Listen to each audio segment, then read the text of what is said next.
پورا معافی کا مہینہ ہے کہ دوزخ کے دروازے بند ہو جاتے ہیں، جنت کے دروازے کھول دیے جاتے ہیں، شیطان قید. آپ دیکھتے نہیں نمازی کیوں بڑھ جاتے ہیں رمضان شریف میں؟ کہ وہ نامراد قید ہو جاتے. تو کسی کو زنجیروں میں باندھا ہو وہ چل تو نہیں سکتا، چھوڑ دو زنجیریں تو چل پڑے گا.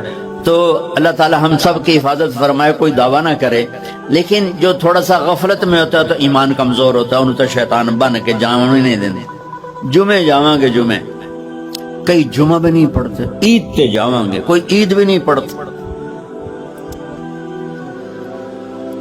یہیں یہ ایک نگینہ سینما کے مالک نے بیان کروایا تھا اور اس نے بعد میں اس سینما کو گرا دیا. آج کل وہ کینیڈا میں ہوتا ہے. تو وہ سینمے کا جو تھا نا مینیجر، وہ میرے پاس آیا، کہا مولانا آج میں پہلی نماز پڑھی ہے. وہاں ہم نے مغرب کی نماز پڑھی، اس کے بعد بیان ہوا. بیان کے بعد وہ اتنا ہنگامہ ہوا کہ رش بہت تھا، تو وہاں نماز پڑھی نہیں جا سکے. ہم نے کہنے لگا میں چل رہا تھا میرے ساتھ ساتھ، مولانا آج میں پہلی نماز پڑھی. میں نے کہا کیا مطلب؟ کہا جی یہی کہ آج زندگی دی پہلی نماز پڑھی. ہوگا راؤنڈ اباؤٹ 40-45 سال کا. میں کہا پہلی نماز؟ ہاں جی پہلی نماز. جمعہ پڑھے؟ نہیں کدی نہیں. عید؟ نہیں کدی نہیں. آج پہلی نماز تھوڑے پیچھے پڑھی ہے. شیطان جب قید ہوتا ہے تو زنجیریں کھل جاتی ہیں تو نمازی بڑھنا شروع ہو جاتا ہے.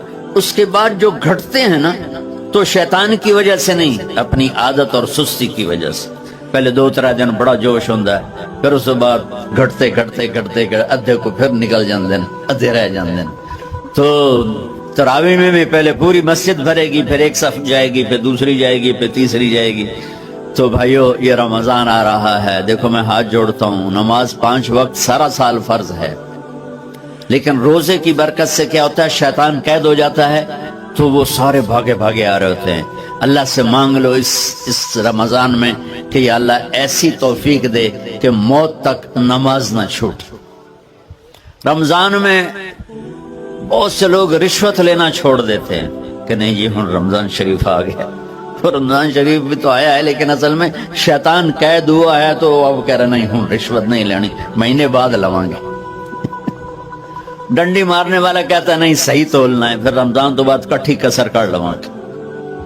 وہ کیا وجہ ہے پیچھے؟ ایک تو رمضان کی برکات ہیں، اور ایک شیطان کا قید ہونا ہے، اور ایک جنت کے دروازوں کا کھل جانا، دوزخ کے دروازوں کا بند ہونا، اللہ کے عرش کا پہلے آسمان پہ مستقل ڈیرا ڈال دینا، اور پھر اعلان کرنا ہے کوئی بخشش آنے والا ہے، کوئی معافی مانگنے والا ہے، کوئی توبہ کرنے والا ہے، کوئی جنت مانگنے والا ہے، کوئی دنیا مانگنے والا، آؤ مانگو.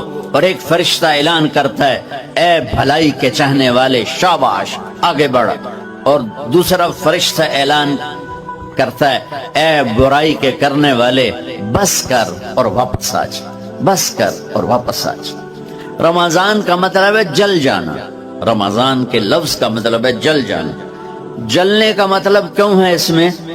کہ رمضان میں اللہ سارے گناہوں سے اپنے بندوں کو پاک کر دیتا ہے اور ان کے گناہوں کو جلا دیتا ہے، جس سے وہ پاک ہو کر جیسے سونا آگ میں جل کے خالص ہو کے باہر آتا ہے، روزہ رکھنے والا بھوک کی آگ میں جل کے خالص ہو کے باہر آ جاتا ہے.